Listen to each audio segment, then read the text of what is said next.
Hi everyone, we have a special guest today here, Michael Reinero, founder of SeatNinja. Thank you for taking the time to chat with us. Thanks for having me, Nick. I think you guys are really interested in space right now with SeatNinja, really disrupting the reservation space.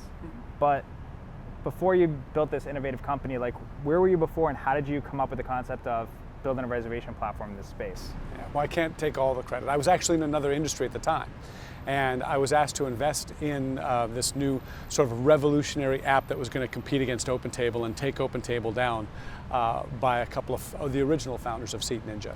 And when that didn't work out, I stepped in because I still thought there was something there. Maybe not on the app piece for consumers, but maybe on the restaurant side. So I decided to push through and pursue it. And so we kind of pivoted the company and focused on the restaurant and finding technology for them that they could implement easily and affordably. And from a back office standpoint, because you guys focus a little bit heavily on the back office side of things, building really innovative product, like what are the uniqueness things about SeatNinja that made you say, you know, I'm gonna go head first into this as an entrepreneur? So we saw out there other products that just simply weren't easy to use or easy to implement.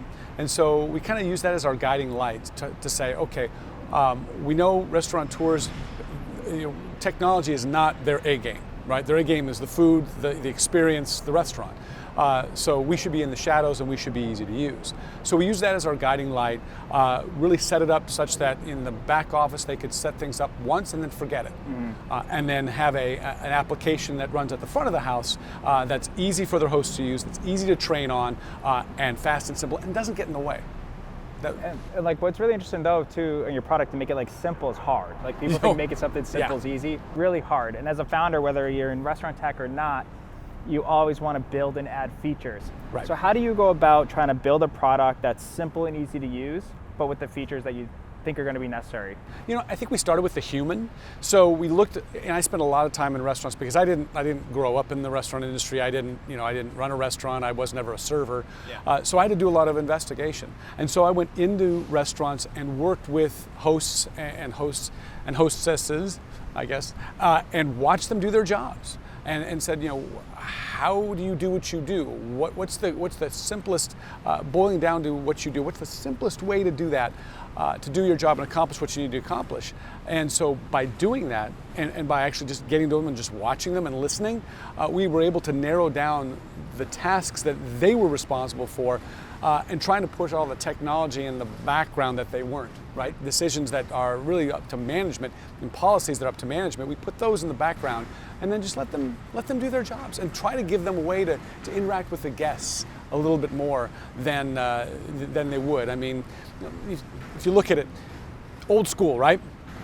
Hi Nick, how are you? Yeah. Oh, I'm great, thanks. How many? 2. Great, cool. Follow me, please. Right? And that's really it. So how do you take that at its essence, but yet get everything that management wants? Get the data, learn who the guest is, give them a better experience, because all that entire experience that you just had in the greeting lives and dies with the host. But how do you get the rest of it to breathe on? And that's where technology comes into play. If you can capture that data, so now it can be shared throughout the enterprise in a tablet form, now everybody knows it's Nick's birthday today, and we're going to stick Nick at this table, and Nick's going to get that ice cream sundae he loves so much with the candle on it, and we don't have to spread it around. Yeah. Everybody looks at the tablet and they know that's where it is, that's where it goes, and this is where it's going to happen. Yeah, and I think that customer experience piece is huge and I think that's kind of where the industry is going from a technology standpoint. How do you create better customer experiences? Right. And where do you think that's going to be 3 years from now from a reservation perspective? What is that going to look like from an industry perspective? Well, we have some challenges, right? Because, as we sit here today, personal data is starting to take the spotlight. And who controls personal data? Do you and I, or do these enterprises who have gathered it? Yeah. Who owns it? Yeah. And I think the scales are tipping on the side that we own it. Well, if that's the case then, and we own it, we are going to have a data set then that we can then choose to give to places we want to give it and retract it from places we don't. So I think that we're going to control the reservation space, and we're going to have preferences and a way to say, look, these are my favorite restaurants. I'm going to allow you to engage me.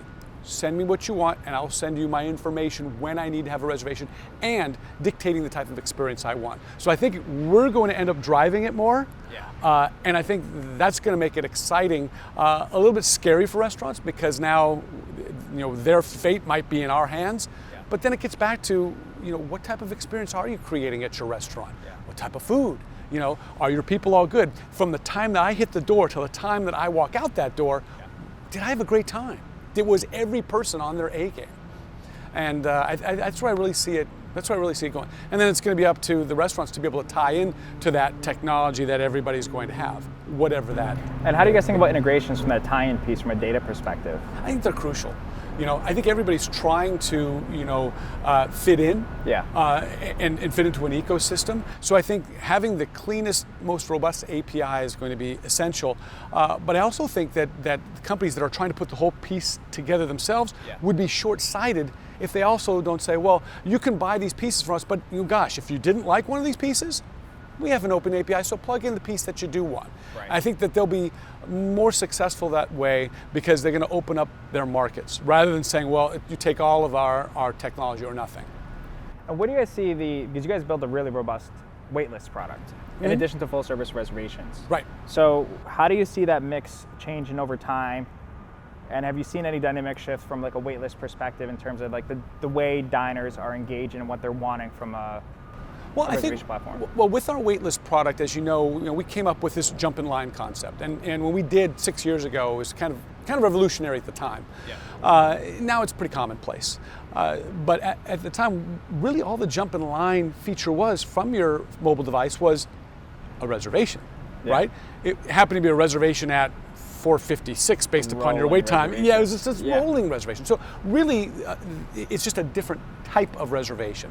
So I think that us getting into the reservation sides as we have, because we now have fully flushed out the product, so we're on par with any of the other products that are out there. But I think that having the ability early on to start with a waitlist product has given us the ability to offer a reservation in any form, and do so in a way that the guest wants. Again, it gets back to that guest focus. Yeah. What does the guest want? I want this reservation right now. Yeah. Okay, I'm going to have to wait 15 minutes. I'll be there, right? Or I'm going to do it ahead of time. I want it 3 days from now. I want it at this time.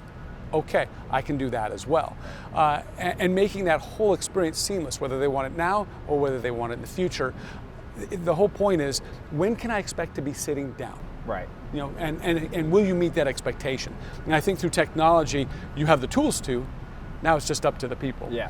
Right? And what is one of the biggest challenges as a founder in the restaurant tech space? What do you think one of the biggest challenges are, or something that you learned over this time frame, like looking back, or you might tell another founder that's just trying to get their feet wet in this space? Don't do it! Tech's hot. Yeah. Don't do it! It's go to so a hard. restaurant, right? Go to a restaurant or restaurant tech. Just to be patient with it. Yeah. So much of the tech world is, up and to the right. It's got to be fast. If you don't blow up right away, then you did something wrong. And I think the restaurant industry is a little bit different from that, especially as it's now kind of starting to mature in tech. And out the gate, there were your early adopters, and certain technologies did take off. Yeah. But I think what happened is some of them failed. Yeah. And they really hurt restaurants, or they didn't. Or they had unexpected consequences out there as they're trying to, create a brand that's everlasting and synonymous with good service or good food or whatever it is. Yeah. And I think now they're at the point where they're more cautious. So you're going to have, as an entrepreneur, you're going to have to be more patient. Yeah. And one question I ask everybody: favorite food item to order at a restaurant? Favorite food item to order? Gosh, or do you have a I go-to? love food. If I'm going for food, I like pizza. Yeah. There's something comfortable about pizza. Something comfortable pizza. And there are good pizzas and there are bad pizzas. But it's always an experience, and when pizza's really good, it's nothing better. It's hard to beat. Yeah. It's hard to beat. Awesome. Well, thank you for taking part, man. Hey, appreciate it. Appreciate it. You bet. Thanks a lot.